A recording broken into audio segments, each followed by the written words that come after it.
குட்டி, உனக்கு எந்த மாதிரி தோசை வேணும்? தோசையை நீ சுடு, பேரை நான் வச்சுக்கிறேன். இப்போ பார் என் தோசை திறமையா. என்னடி தோசை ஒரு பக்கம் சைடு வாங்குது? நான் எப்படி ஈவன் பண்ணுறேன் பற்றியா? மக்களே, இது என்ன தோசைன்னு பார்த்து சொல்லுங்கள் பார்ப்போம். இதுக்கெல்லாம் எவ்வளோ மார்க் கொடுக்கலாம் நீங்களே சொல்லுங்கள். இது பேர் என்ன, தோசையா?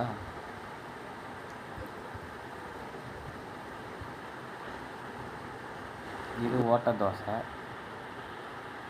இது ஏதோ கொஞ்சம் பரவாயில்லைங்க. இதுக்கு பேர் குட்டி, உனக்கு எந்த மாதிரி தோசை வேணும்? தோசையை நீ சுடு, பேரை நான் வச்சுக்கிறேன்.